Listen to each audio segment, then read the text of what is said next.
bienvenue sur ma chaîne. Ça fait tellement longtemps que je sais même pas par où commencer. Déjà, ne me demandez pas pourquoi j'arbore cette capillarité ambiguë. Je me cherche. Vous me direz dans les commentaires sur une échelle de 1 à 10 à quel point c'est ridicule. Mais bon, voilà, comme je suis encore chauve en dessous, se chercher capillairement pour moi c'est arborer des perruques et autre facétie. Je suis trop contente d'être là. En fait je suis contente et en même temps j'ai honte parce que ça fait tellement longtemps que je ne suis pas venue sur ma chaîne que... Voilà quoi. Mais bon, je suis là. Ok, je sais pas par où commencer. En tout cas, ça va. J'ai honte. Ok, un peu de sérieux. Écoutez, ça fait longtemps que je suis pas venue sur ma chaîne, je suis pas venue vous parler, j'ai un peu honte, je sais pas quoi vous dire. Déjà, je vais bien, je suis vivante. Et donc ça, ça s'applaudit. C'est pas évident, c'était pas gagné. Mais tout va bien, moi ça va en tout cas, j'espère que vous aussi vous allez bien. Je fais cette vidéo aujourd'hui parce que j'ai reçu pas mal de messages, franchement, des gens qui me suivent et qui ont suivi mon parcours depuis le départ. Heureusement que vous êtes des gens particulièrement indulgents, parce que normalement je devrais recevoir des messages d'insultes me disant « Tu nous as abandonnés, ça fait 8 mois, on sait même pas si t'es vivante, t'as commencé un truc, tu l'as pas terminé, bref. » Vous êtes en droit d'avoir beaucoup de reproches à me faire. Mais je fais surtout cette vidéo parce que j'ai reçu un message en particulier qui m'a vraiment touchée. Et je me suis dit, putain, c'est vrai que j'ai quand même abandonné. Alors, pas abandonné une partie de la communauté des gens qui me suivent. J'ai pas envie d'appeler ça ma communauté, je suis pas une youtubeuse, mais... si, un petit peu. J'ai pas envie d'appeler ça ma communauté, mais des gens qui me suivent en tout cas. Sauf que la communauté s'agrandit pas seulement avec des gens qui me suivent et qui me regardent. Ma communauté s'agrandit aussi avec des gens qui découvrent qu'ils ont le cancer. Et donc je reçois pas mal de messages en me disant je suis inquiète par rapport à tes vidéos parce que je les ai trouvées sur internet quand j'ai su que j'avais le cancer. Et puis elles se sont arrêtées il y a 8 mois. Donc j'ai l'impression que tu vis quelque chose d'assez dramatique. Est-ce que ça va déjà? Et est-ce que tu pourrais donner des conseils ou dire quelque chose? Ou est-ce que ça va déjà? J'ai été particulièrement touchée par le message d'une personne qui a découvert qu'elle avait un cancer. Donc je ne vais pas demander son autorisation avant de parler, mais je vais légèrement changer le cours de son histoire pour qu'elle garde l'anonymat. C'est pas tout le monde qui veut être exposé. Après avoir vu mes vidéos, c'est une personne qui cherche forcément des réponses et des solutions pour faire quelque chose de moins costaud que la chimiothérapie et tout ce qui est traitement très lourd avec des effets secondaires et des séquelles à vie. Pour faire un petit update de ma propre situation, déjà, si ça peut aider certains et y répondre, j'ai fini mes premiers traitements. Il y a de cela maintenant, juin, juillet, août, septembre, octobre, novembre, décembre, janvier, février, mars, avril, mai. Oh! Eh bien, figurez-vous que ça fait 1 an. Ça fait 1 an maintenant que j'ai terminé une cure de chimiothérapie. Et je rappelle quand même que voilà, j'avais un cancer du sein, hormonodépendant, de grade 3. J'avais 2 tumeurs dans le sein gauche.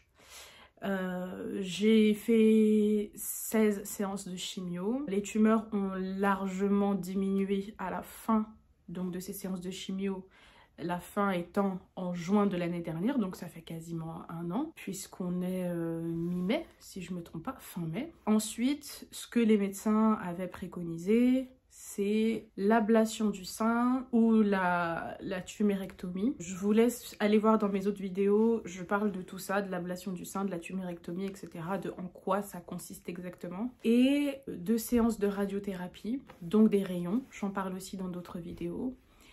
Et ensuite de l'hormonothérapie pendant plusieurs années avec ce que ça implique comme effet secondaire. Dans ma dernière vidéo, je parle du fait que j'ai renoncé à la fin du traitement parce que j'avais pas envie de vivre partiellement ou sans me sentir.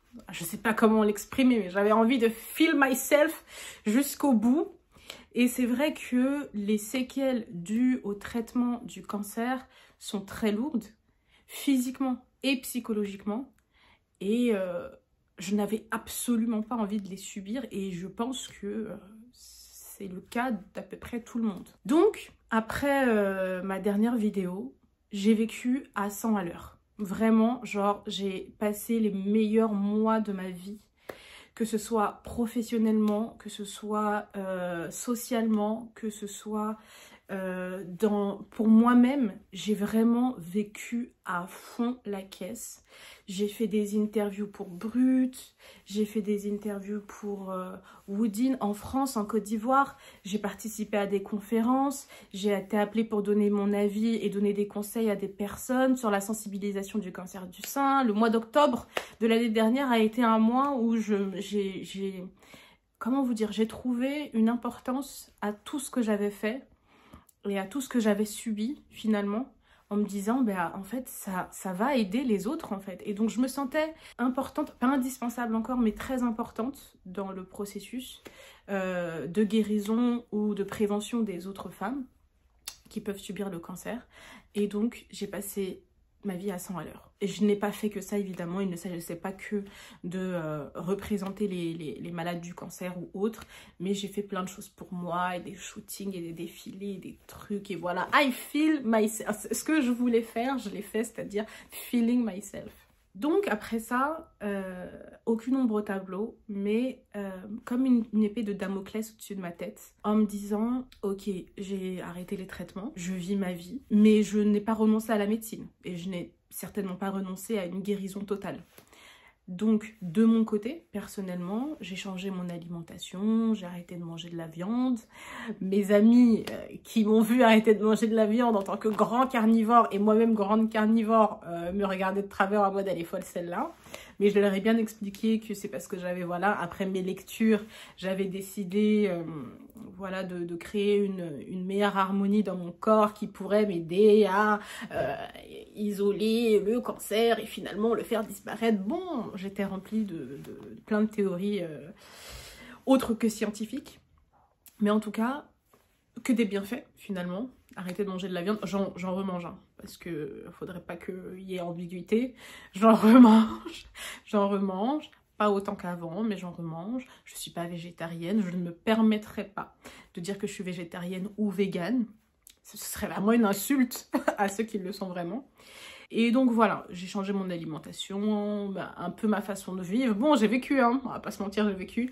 Mais voilà, j'ai essayé de faire quelques efforts de mon côté pour essayer de faire disparaître le cancer, quoi.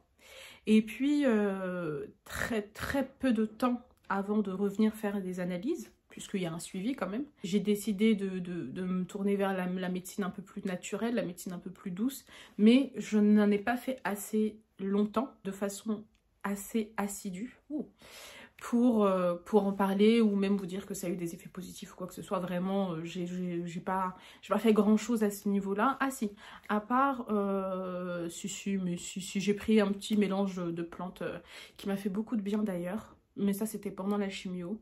Ça m'a vraiment aidé à dormir, à ne pas à prendre du poids, etc. Donc ça, c'était vraiment bien. Ça m'a donné beaucoup de vitalité. Je sais pas ce qu'il y avait dedans, mais en tout cas, c'était un bon booster. Et c'était fait à base de plusieurs plantes. Un truc qui vient du Ghana, bon, voilà. Ce sont des produits qui ne sont pas forcément homologués en Europe, donc je ne vais pas vous en faire la publicité, mais c'est un produit qui m'a personnellement beaucoup aidé et que j'ai beaucoup apprécié. Donc après tout ça, il s'agissait de revenir en France pour faire des analyses et faire le suivi. Donc j'arrive en France à la fin du mois de janvier pour faire un suivi, et là je fais ma première échographie mammaire, hein, j'entends. Là tout de suite la dame me dit on a une atteinte ganglionnaire. Atteinte ganglionnaire égale progression. Je ne cache pas que j'étais déjà un peu stressée quelques semaines avant de refaire des analyses, parce que j'étais parfaitement consciente des risques que j'avais pris pour ma santé. Mais j'étais confiante dans le sens où je me suis dit, le mental et mes nouvelles habitudes et mes efforts vont payer, et je serai guérie. Et je n'avais aucun doute sur ça. D'ailleurs, pour moi, j'étais guérie. Mais je vais en parler après. Ça va faire plus de sens pour pas mal de gens. J'arrive en France, donc on me dit que j'ai une atteinte ganglionnaire. Une atteinte ganglionnaire, concrètement, c'est que la maladie a progressé. Donc, au niveau des ganglions de l'épaule. Là, bon, c'est pas une bonne nouvelle, hein, vous en conviendrez. Et dans le sein, donc les 2 boules n'ont pas forcément augmenté de façon exponentielle, mais des nouvelles toutes petites tumeurs avaient commencé à se développer, mais vraiment elles étaient minuscules, mais elles s'étaient agglutinées à celles qui existaient déjà. La dame me dit, écoutez, je vous parle de femme à femme, il va falloir se faire opérer, il va falloir retirer le sein. Là, on n'a pas envie de courir après la maladie. Je lui dis ok. Je l'entends beaucoup mieux cette fois-ci que la première fois. Je lui dis ok. Je vois le médecin, il m'explique comment ça va se passer. Donc retrait du mamelon, retrait des tissus, retrait de la peau, on va fermer. Ensuite, on fera une reconstruction à un autre moment, puisque avec l'atteinte ganglionnaire, il faut d'abord soigner l'atteinte ganglionnaire pour pouvoir entreprendre une reconstruction. Il ne faudrait pas que le cancer revienne sur la reconstruction, ça n'aura pas eu d'effet positif. J'écoute tout ce que les médecins me disent et je reviens et je subis l'opération. Tout ça s'est passé en moins de 10 jours, d'accord? Entre le moment où on m'a dit il faut se faire opérer et le moment où j'ai été opérée, ça s'est passé en moins de 10 jours. Donc oui, effectivement, au moment où je vous parle, j'ai subi une ablation du sein, donc je n'ai plus de sein gauche. Applaudissez. Écoutez, je l'ai très bien vécu. En tout cas, j'ai très bien vécu l'opération. Et j'ai très bien vécu aussi... Excusez-moi, j'ai le nez qui coule.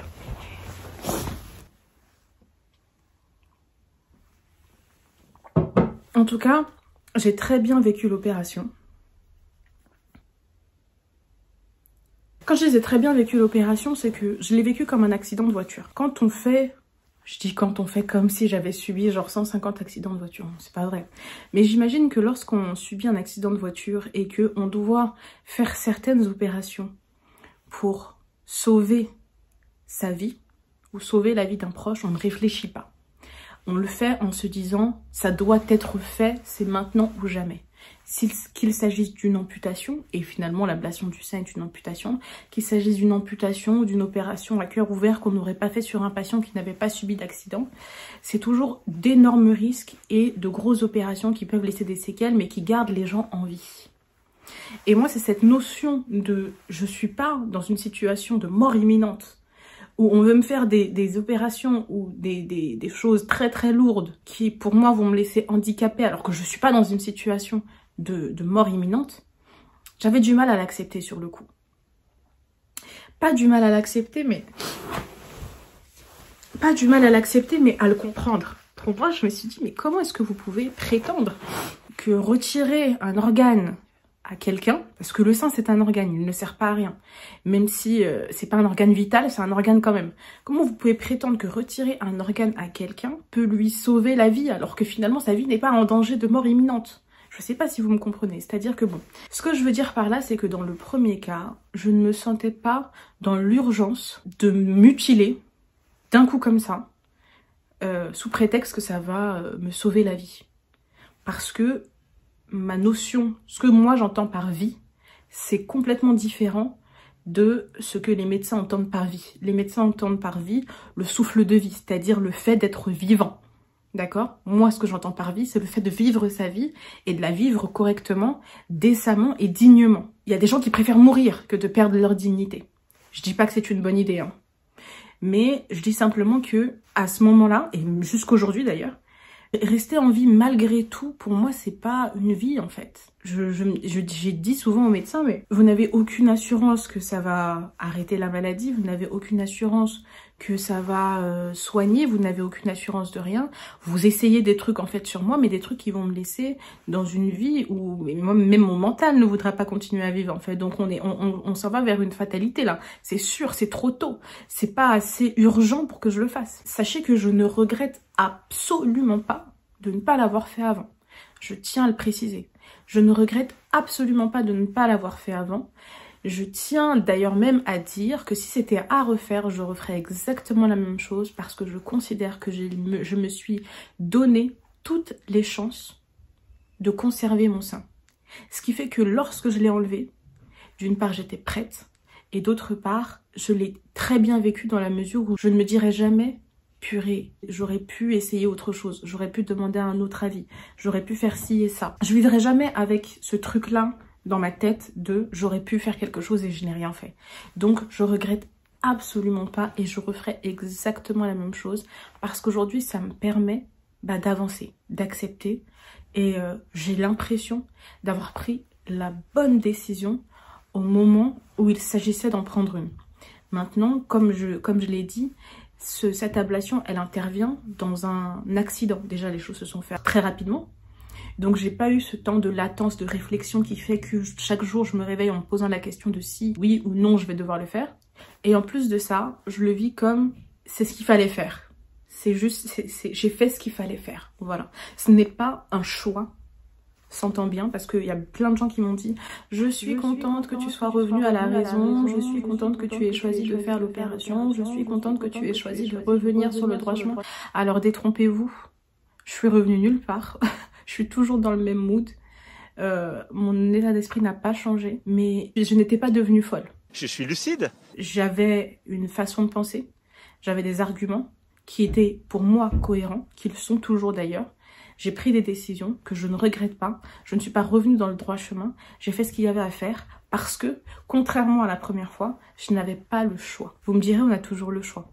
Mais là, il s'agissait de choisir entre vivre et mourir. Ce qui n'était pas le cas avant. Avant, il s'agissait de vivre plus longtemps avec un sein et encore c'est pas très sûr. Ou vivre plus longtemps sans sein et encore c'est pas très sûr. Là, au moins, je suis certaine que ce que j'ai fait a un impact positif sur ma santé. Ce qui n'était pas forcément le cas avant. Ni que ce soit vrai, que c'est un impact positif, ni que ça aurait pu changer quelque chose. D'ailleurs, je suis certaine que certains doivent se demander, est-ce que si j'avais fait l'ablation du sein avant, j'aurais pu éviter ça? Non, en fait. J'aurais pas pu l'éviter. C'est le genre de choses comme le cancer qui arrive. C'est comme se demander, est-ce que j'aurais pu éviter le cancer? À mon âge, non. Voilà. J'ai fait l'ablation du sein. Donc après ça, les médecins m'ont proposé de faire de la chimiothérapie. Ils n'étaient pas trop d'accord sur quelle procédure adopter. Donc il y a eu un collège de médecins qui s'est réuni pour savoir ce qu'il fallait faire donc dans la suite du processus de guérison. Il y a certains médecins qui ont dit, je trouve ça complètement unnecessary de refaire de la chimio parce que nous on considère que à ce stade, enfin dans ce laps de temps assez court, la chimio n'a servi à rien. D'autres médecins disaient c'est mieux que rien. Là normalement donc avec l'ablation du sein on a retiré tous les tissus cancéreux donc je n'ai plus de tissus cancéreux à l'intérieur de mon corps, ça c'est sûr et certain, c'est plus comme la première fois. Mais dans l'idée il se pourrait que des microcellules se soient déjà déplacées dans mon sang via les ganglions et donc le mieux ce serait de faire quelque chose de très invasif. Et de me rendre littéralement radioactive pour que les micromolécules de cancer qui se seraient potentiellement déplacées, qu'on n'a jamais vu, hein, qui n'existent pas, on est sur des suppositions, puissent être éliminées. D'autres médecins, quant à eux, pensaient qu'il était mieux de faire de la radiothérapie locale, donc un traitement très local, puisque mon dernier scanner, mon dernier TEP scan avait révélé que je n'avais pas de cancer ailleurs et que à part le sein et le ganglion, il n'y avait rien d'autre ailleurs, ni dans mes vaisseaux, ni dans mes tissus, ni dans mes autres organes, ni sur mes muscles, ni sur mes os, nulle part ailleurs. Donc pour eux, un traitement local suffirait. Finalement, ça a été à moi de prendre la décision définitive de savoir ce que j'allais faire pour la fin de mon traitement finalement. À partir de là, on a décidé de refaire de la chimiothérapie. Je suis encore dans ce processus-là, mais tout se passe parfaitement bien. Tout se passe parfaitement bien. J'ai d'ailleurs d'excellentes nouvelles dont je vous parlerai dans d'autres vidéos, mais en tout cas, sachez que tout se passe très bien et que I feeling myself. Et en fait, c'est tout ce que j'ai toujours voulu, c'est-à-dire entreprendre des actions qui ont un sens pour moi. Et tant que ça n'avait pas de sens, je les aurais pas faites. Donc je suis très contente finalement de comment les choses se déroulent parce que il est vrai que cette petite épée de Damoclès que j'avais au-dessus de la tête me pesait quand même un petit peu. C'est vrai que claquer la porte à l'hôpital, ça a marché pour certaines personnes. Mais peu de gens ont eu le courage de le faire. Peu de gens sont revenus pour qu'on constate ce qui s'est passé. Et pour ceux qui sont revenus ou qui n'ont pas vraiment claqué la porte, souvent il y a des miracles et souvent ça se passe comme ça. Et moi je considère que, encore une fois, c'est un miracle pour moi, et c'est une bonne chose pour moi, que les choses se soient déroulées de cette façon-là, plutôt qu'autrement, parce que ça a permis et à mon corps et à mon esprit d'accepter une situation qui pour moi au départ ne faisait pas sens. Là, je me sens comme sauvée d'un accident.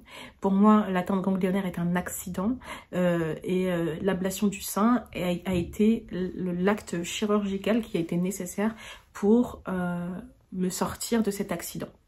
Si j'en ai pas parlé jusque-là, c'est parce que déjà ça s'est fait de façon hyper rapide et d'autre part parce que j'avais l'impression d'avoir le syndrome de l'imposteur. J'ai véhiculé pendant plusieurs mois un message de guérison, d'assurance. Certaines personnes ont compris, et c'est de ma faute, hein, c'est comme ça que je le disais, même si j'étais consciente que ce n'était pas totalement la vérité. Certaines personnes ont compris que j'étais guérie, totalement guérie. Donc c'est difficile pour moi d'expliquer aux gens qu'en fait non, j'ai renoncé à la fin du traitement et que finalement il reste des tumeurs, des petites tumeurs, et que il va falloir trouver une solution pour qu'elles disparaissent. Et là je pourrais vraiment dire que je suis guérie. Mais tout ça c'est long et lorsqu'on s'adresse aux gens à qui on est venu envoyer un message d'espoir, eux ils me voient en pleine forme, mes cheveux avaient repoussé, je les avais teints en blond et tout, eux ils voient que de la guérison et il va leur expliquer dans le détail, je dis pas que c'est de leur faute, hein, c'est complètement de ma faute, c'est moi qui n'ai pas été très claire, va leur expliquer dans le détail que je suis pas totalement guérie. J'ai essayé de l'expliquer à certaines personnes et certaines personnes m'ont compris que c'était vraiment un choix et que j'étais encore un peu sur la sellette, mais d'autres se sont dit elle est guérie, je les ai pas contredits. Et du coup j'avais peur et surtout honte de revenir dire à ces mêmes personnes-là à qui j'avais véhiculé un message d'espoir qu'en fait l'espoir est perdu. L'espoir que en fait j'avais perdu, on va dire, pas perdu, mais comment dire devant les gens à qui t'as dit je suis guérie, ah en fait non je suis pas guérie, il y a une récidive. En fait ça fait peur et je peux comprendre à quel point ça fait peur. Le cancer fait peur, la guérison nous met dans une sorte d'euphorie qui est tellement grande que parler de récidive, là les gens vont se dire c'est bon, si j'ai le cancer je vais mourir, ça y est. Donc tout ce que j'avais fait avant ce serait littéralement évaporé dans ça finalement, et j'avais peur de ça. Et puis c'était aussi le temps de la cicatrisation aussi, hein. J'ai subi une ablation, donc il y a le temps de la cicatrisation, il y a le temps de la guérison, il y a le temps de l'adaptation, il y a aussi tout ce qui est voilà, j'ai dû adapter ma garde-robe et mes trucs comme ça, voilà. Donc j'ai pris le temps pour moi premièrement, mais je vais pas mentir, faire face aux gens et leur dire j'ai renoncé à faire la fin des traitements et je reviens avec une récidive, les gens vont se dire en fait c'est perdu quoi, c'est perdu. Et je voulais pas que les gens se disent que c'était perdu. Chaque semaine, je me disais il faut que je fasse une vidéo, il faut que je fasse une vidéo, il faut que je fasse une vidéo. Mais vous connaissez ma flemme légendaire, j'en ai pas refaite. Et ouais, il y avait ce petit truc, oh là là, on dirait que je vais pleurer. Et oui, il y avait ce petit truc aussi où je me disais, j'avais véhiculé trop un message d'espoir et de ceci et de cela pour revenir casser le truc. Sauf que je me suis rendu compte que, en fait, mes vidéos avaient aidé pas mal de gens en fait. Mais vraiment, et ça, d'ailleurs, je pense qu'il y a vraiment pas mal de gens, lorsqu'ils découvrent qu'ils ont un cancer, ils m'écrivent tout de suite. Je suis littéralement, avant même leur famille parfois, la première personne à qui ils vont écrire « Salut, je viens de voir ta vidéo, tu m'as donné tellement d'espoir, j'ai besoin de savoir où tu en es, qu'est-ce que tu as fait, qu'est-ce que tu pourrais me conseiller ?» Alors, je ne conseille, depuis le début de mes vidéos, en plus je le dis, je ne conseille à personne de faire la même chose que moi. Ne faites pas comme moi, ne faites pas ça chez vous, mais faites ce qui vous semble le mieux pour vous-même. Et personne, même un médecin, n'est capable de savoir ce qui est mieux pour vous-même. Là, il s'agit vraiment d'écouter son instinct. Et quand je fais la liste des messages que j'ai reçus chaque jour depuis ma dernière vidéo, je me dis en fait, c'est pire de laisser tomber les gens, de laisser tomber ces personnes-là qui finalement, envers qui j'ai une responsabilité en fait. Parce que je leur ai donné quelque chose et puis rien ensuite. Je préfère que les gens sachent comment ça se passe vraiment, parce qu'à la base c'était le but des vidéos. Voilà comment ça se passe, le cancer. Voilà à quel point c'est compliqué. Finalement, voici the journey. Et the journey, c'est pas simplement de la chimio. Le journey, c'est pas seulement des médicaments et des choses. C'est aussi un travail mental. C'est aussi des décisions à prendre. C'est aussi de bonnes et de mauvaises décisions. C'est aussi des accidents. C'est aussi des crushs. Et c'est ça, en fait. Et je viens de réaliser, il n'y a pas très longtemps, qu'en fait, tu culpabilises. Pourquoi finalement? This is the journey, en fait. C'est le game. On n'est pas en train de parler de... Et même si j'étais en train de monter une entreprise, bon là on parle de cancer, mais même si j'étais en train de monter une entreprise, pas parce que je dis lundi, je monte mon entreprise et que mardi, mon entreprise se casse la gueule, que mercredi, je vais pas revenir en disant, écoutez les gars, je me suis cassé la gueule, mais je reprends. Et finalement, je me dis, j'ai une responsabilité parce que j'ai commencé quelque chose. Les gens, finalement, qui apprennent qu'ils ont le cancer et qui m'envoient des messages tout de suite pour savoir...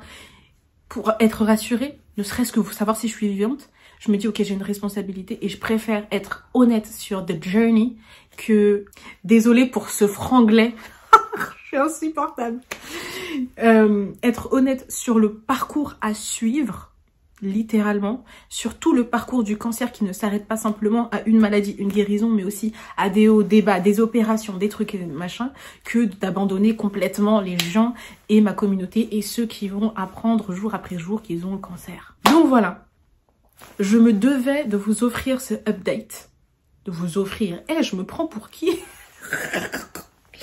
Je me devais de vous apporter un update parce que je me rends compte maintenant, et surtout avec le message que j'ai reçu de cette personne qui a eu un cancer et qui m'a contacté avant même de contacter sa famille, j'ai commencé quelque chose et dès le début de la vidéo, j'ai dit je vais vous parler de mon parcours. L'échec fait partie du parcours. Les différents chemins et les différents cheminements font partie du parcours. Et j'ai cru être dans l'échec, alors que l'échec, c'est d'avoir abandonné les vidéos, clairement. Non. Je suis très émotive ces derniers temps, je vais chialer. Mais voilà, donc, I'm back in town. Et dans la prochaine vidéo, je vais vous donner plus de détails sur l'opération. Ce que vous voulez savoir, en fait, les trucs un peu, voilà quoi, qui croustillent. Je vais vous donner plus de détails sur l'opération, plus de détails sur le processus d'après, d'avant, comment je me sens psychologiquement. Mais aujourd'hui, c'était important de vous faire un update parce que je vous ai abandonné. Alors que vous ne l'avez jamais fait pour moi et je vous en remercie infiniment. Et bah, je vous aime, quoi. C'est grâce à vous, en fait, en réalité, vous êtes ma thérapie. Et donc, je sais pertinemment que toutes les prières que j'ai reçues à travers le monde mais font partie de ma guérison, font partie de ce processus de guérison. Donc, merci beaucoup. Quand on veut guérir, c'est comme ça qu'on fait. Et d'ailleurs, j'ai appris... mais j'ai mal à la tête. Et ça, je sais pas comment vous faites pour le garder toute la journée. C'est... Oh. D'ailleurs, j'ai appris le décès d'une personne très talentueuse qui était atteinte d'un cancer depuis 4 ans. Une personnalité publique qui n'en avait pas parlé... au grand public finalement, qui était très apprécié, très aimé, très respecté et qui est mort jeune. Alors je dis pas que toutes les personnes devraient en parler publiquement, non. Mais j'aimerais que les gens sachent à quel point rendre public son histoire peut d'une certaine manière vous apporter énormément de choses. J'ai été révoltée par son décès parce que je me suis dit mais s'il l'avait dit, mais on aurait prié pour lui en fait. On aurait prié pour lui, on l'aurait accompagné, on l'aurait soutenu. Je dis pas que ça l'aurait sauvé la vie, mais je me dis c'était... Moi je suis personne finalement. Lui c'était déjà une personnalité publique et donc j'imagine à peine le nombre de gens qui se seraient levés, stand, mis dans leur prière, allumé des cierges pour cette personne. Je trouve ça dommage. Il est décédé très tôt, mais je le reproche personnellement de contribuer à ce message qui est que le cancer tue. Parce que on apprend qu'il est mort, ensuite on apprend qu'il est mort d'un cancer. C'est comme pour Chadwick Boseman. On apprend qu'il est mort et ensuite on apprend qu'il est mort d'un cancer. Ça veut dire que même s'ils ont passé des mois et des mois et des mois dans ce processus avec des hauts et des bas, où ils ont repris des forces, où ils étaient mieux, où ça allait bien finalement, ils montrent qu'à la fin de tout ce combat, on perd systématiquement et on n'a pas envie de perdre. Mais ça fait partie du game en fait. Et je pense que moi, dans mon cas personnellement, je n'ai jamais douté un seul instant que j'allais vivre. Mais c'est aussi grâce à toutes les prières et à toutes les choses positives qui me sont arrivées. Oula! J'allais vomir sur vous là. À toutes les choses positives qui se sont passées à côté de ça. Voilà. Ok, c'était moi. Ouh, c'était lourd aujourd'hui. Hein. Lourd, pesant. Vous le sentez ou pas? C'était lourd. Écoutez, je vous fais d'énormes bisous. J'espère que vous avez apprécié la vidéo. Je suis désolée pour mon absence. Je vais essayer de revenir, mais je suis une grosse flemmarde, donc on verra. Et je vous aime. Vous êtes my love forever. Et voilà. Bisous!